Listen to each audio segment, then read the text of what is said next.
Good morning, my brothers and sisters. Welcome to episode 148 of Be With Me. I'm going to title today is I Want You to Blaspheme, because that was what Paul's modus operandi was before he became a Christian. I want you to blaspheme. Paul's in trial before his first king. Let's listen. This is Acts 25, and I'm going to flip over to Acts 26 here in just a second.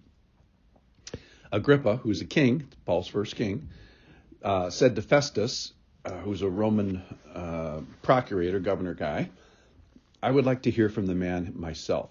Tomorrow, he said, you will hear him. So the next day, Agrippa and Bernice, that's his sister, came with great pomp, and they entered the audience hall with military tribunes. Those are guys that are in charge of 1,000 men. So there's multiple guys that are in charge of 1,000 men. So these are the generals with their, medals on their chest. So he describes the military people are there as well as the secular people and the prominent men of the city. Then at the command of Festus, Paul was brought in. And Festus said, King Agrippa and all who are present with us, you see this man about whom the whole Jewish people petition me, both in Jerusalem and here, shouting that he ought not to live any longer. But I found that he had done nothing deserving death, and as he himself appealed to the emperor, I decided to go ahead and send him. But I have nothing definite to write to my lord, the Caesar, about him. Therefore, I have brought him before you all, and especially before you, King Agrippa, so that after we have examined him, I may have something to write. For it seems to me unreasonable in sending a prisoner not to indicate the charges against him. All right, so now we're in chapter 26. So Agrippa said to Paul, you have permission to speak for yourself. And Paul stretched out his hand and made his defense. Quote, I consider myself fortunate that it is before you, King Agrippa, that I'm going to make my defense today and against all the accusations of the Jews, especially because you're familiar with all the customs and controversies of the Jews. Therefore, I beg you to listen to me patiently. My manner of life from my youth spent at the beginning among my own nation and in Jerusalem is known by all the Jews. They have known for a long time, if they are willing to testify, that according to the strictest party of our religion, I have lived as a Pharisee. And now I stand here on trial because of my hope in the promise made to God our Father. That's an important line. To which our 12 tribes hope to attain as they earnestly worship night and day. And for this hope I am accused by the Jews, O king. Why is it thought incredible by any of you that God raises the dead? I myself was convinced that I ought to do many things in opposing the name of Jesus of Nazareth. So then these are the last two verses. Listen carefully. And I did so in Jerusalem. I not only locked up many of the saints in prison after receiving authority from the chief priests, but when they were put to death, I cast my vote against them. Last verse. And I punished them often in all the synagogues and tried to make them blaspheme.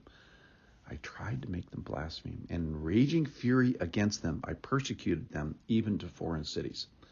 All right, so two big points today. Number one is Paul receives authority from the chief priests, which is interesting because where do the chief priests get it? They get it from King Agrippa.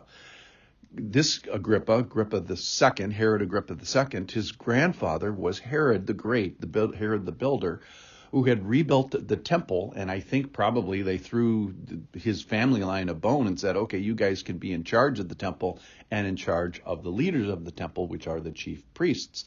So of interest, the people that Paul was working for when he persecuted Christians, essentially the authority went all the way back to this guy, to Agrippa II. So if there are, murders of Christians and imprisonment and death of Christians, ultimately it's actually on Agrippa II, who's listening to him. It's on his hands, which I think is kind of interesting. All right, the second thing is he's trying to get him to blaspheme. So what is that? It is to speak outrageously. It's to drop evil or profane words. It's either to shoot short of the words, that is, give no weight to God, or to give, inaccurate and harsh and reviling and slander the sacred. It's to speak inappropriately of the sacred, speak irreverently of the sacred, speak disrespectfully. And so Paul is using all his powers. He's using the physical powers of imprisonment. He's using the physical powers of locking people up and depriving people of their liberty. He's using the power of punishment in the synagogues and persecution to foreign cities. In other words, pursuit. So he's using his authority kind of in a bad way that has actually come from King Agrippa to pursue Christians even all the way unto death, which he says he casts his votes. So this is a fight over belief and words, belief, words, and hope. It's because it's a kingdom of belief, hope, and ideas. And he's trying to get people to change their ideas and to speak against the Lord and try to make them blaspheme. All right. So final thoughts. It's important for me, Paul, in his earlier life, to try to get Christians to blaspheme. That is, I don't like your beliefs so much that I'm going to use all my agency of power, prison, persecution, and pursuit to change your mind and hopefully change your mouth and get you to speak evil of the Lord.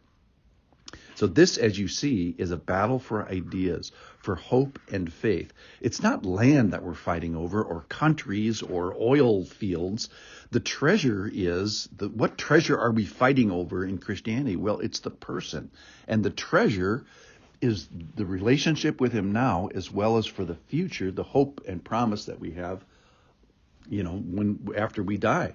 So it's trying to get Christians to finish well, to think correct thoughts to the very end. So despite these power and imprisons and persecutions and pursuit, that we continue to treasure the person of God and the promises of God and the hope that we have in him.